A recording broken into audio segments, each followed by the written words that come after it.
വയനാട്ടിൽ ഉരുൾപൊട്ടൽ നടന്ന മേഖലകളിൽ സൈന്യത്തിന്റെ നേതൃത്വത്തിൽ രക്ഷാപ്രവർത്തനം പുരോഗമിക്കുകയാണ്. ഉരുൾപൊട്ടലിൽ മരണസംഖ്യ 200 എന്ന ഭീകരമായ സംഖ്യയിലെത്തി നിൽക്കുകയാണ്. അതേസമയം തെരച്ചിൽ അതീവ ദുഷ്കരമാക്കുന്നത് ചെളിമണ്ണും കൂറ്റൻ പാറക്കെട്ടുകളുമാണ്. ചെളി നിറഞ്ഞതിനെ തുടർന്ന് മണ്ണിൽ കാലുറപ്പിക്കാൻ പോലും കഴിയാത്ത സ്ഥിതിയാണ്. അതിനിടെ ബെയിലി പാലം നിർമ്മാണം ഇന്ന് പൂർത്തിയാകില്ലെന്നാണ് ചീഫ് സെക്രട്ടറി വി വേണു അറിയിച്ചിരിക്കുന്നത്. പാലത്തിന്റെ നിർമ്മാണം നാളെ മാത്രമേ പൂർത്തിയാകൂ എന്നാണ് വിവരം.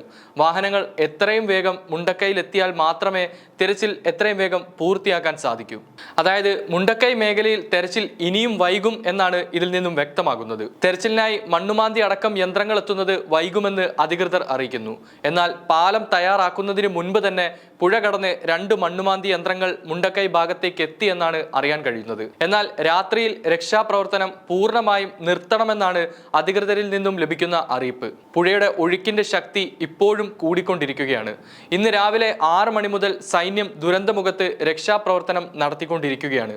എന്നാൽ ഇപ്പോൾ കാലാവസ്ഥ പ്രതികൂലമായ സാഹചര്യത്തിൽ സൈന്യം ഇന്നത്തെ തിരച്ചിൽ അവസാനിപ്പിച്ചിരിക്കുന്നു.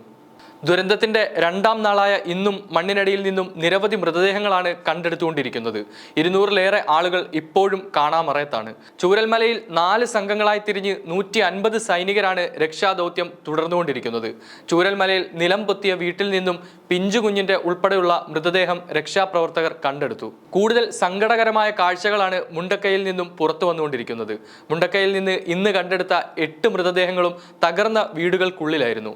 കസേരയിൽ ഇരിക്കുന്ന രീതിയിലുള്ള 4 മൃതദേഹങ്ങളും കണ്ടെടുത്തിരുന്നു. ഒരു കുടുംബത്തിന്റെ മുഴുവൻ അംഗങ്ങളും കെട്ടിപ്പിടിച്ച് കിടക്കുന്ന രീതിയിലാണ് മൃതദേഹങ്ങൾ കണ്ടെത്തിയത്. ഇത്തരത്തിലുള്ള കാഴ്ചകളാണ് രക്ഷാപ്രവർത്തനം പുരോഗമിക്കുമ്പോൾ മുണ്ടക്കൈ പുഞ്ചിരിമട്ടം ഭാഗത്ത് നിന്ന് കാണാൻ കഴിയുന്നത്. മണ്ണിൽ പുതഞ്ഞുപോയവരെ തേടിയുള്ള രക്ഷാപ്രവർത്തകരുടെ ദൗത്യം പുരോഗമിക്കുകയാണ്. അതേസമയം കേരളത്തിലെ വയനാട് ജില്ലയിലെ ഉരുൾപൊട്ടലിൽ കേന്ദ്രത്തിന് വീഴ്ച സംഭവിച്ചിട്ടില്ലെന്ന് പറയുകയാണ് കേന്ദ്ര ആഭ്യന്തരമന്ത്രി അമിത്ഷാ. ഉരുൾപൊട്ടൽ ഉണ്ടാകുമെന്ന് ജൂലൈ 23-ന് കേരളത്തിന് മുന്നറിയിപ്പ് നൽകിയിരുന്നുവെന്നും അമിത്ഷാ രാജ്യസഭയിൽ പറഞ്ഞു. എന്നാൽ കേന്ദ്രത്തിന്റെ പ്രളയ മുന്നറിയിപ്പ് കേരളം കണക്കിലെടുത്തില്ല. പ്രളയ ഭീഷണിയുള്ള സംസ്ഥാനങ്ങളുടെ കൂട്ടത്തിലാണ് കേരളത്തെ കേന്ദ്ര കാലാവസ്ഥാ വകുപ്പ് ഉൾപ്പെടുത്തിയിരിക്കുന്നത്. ആ നിലയ്ക്ക് നേരത്തെ നൽകുന്ന മുന്നറിയിപ്പുകൾ കേരളം ഗൗരവത്തിൽ പരിഗണിക്കണമായിരുന്നുവെന്നും അമിത്ഷാ ചൂണ്ടിക്കാട്ടി. കനത്ത മഴയുണ്ടാകുമെന്ന് മുന്നറിയിപ്പ് ലഭിച്ചയുടൻ 9 അംഗ NDRF സംഘത്തെ കേരളത്തിലേക്ക് അയച്ചു. എന്നാൽ കേരളം മുന്നറിയിപ്പ് കണക്കിലെടുത്തില്ല.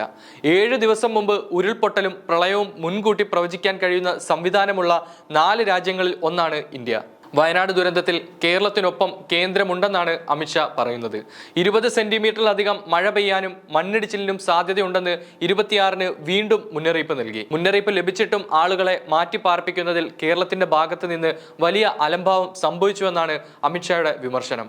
പ്രളയ മുന്നറിയിപ്പ് സംബന്ധിച്ച് നടപടികൾ ഉണ്ടായില്ലെന്ന് ആക്ഷേപമുയരുന്ന സാഹചര്യത്തിലാണ് അമിത്ഷാ രംഗത്ത് വന്നിരിക്കുന്നത്. കേന്ദ്രമന്ത്രി ജോർജ് കുര്യൻ ചൊവ്വാഴ്ച രാത്രി വയനാട് സന്ദർശിച്ചിരുന്നു.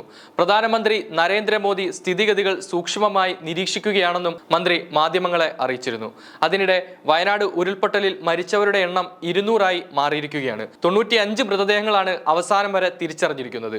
ഇപ്പോഴും ദുരന്ത മേഖലയിൽ തിരച്ചിൽ തുടരുകയാണ്. ഉരുൾപൊട്ടലിൽ 225 പേരെ കാണാതായെന്നാണ് ഔദ്യോഗിക കണക്ക്.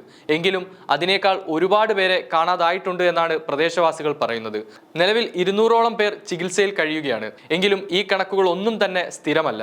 ഓരോ 15 മിനിറ്റിലും ഈ കണക്കുകളെല്ലാം മാറി മറിയുന്ന കാഴ്ചയാണ് നമുക്ക് കാണാൻ കഴിയുന്നത്.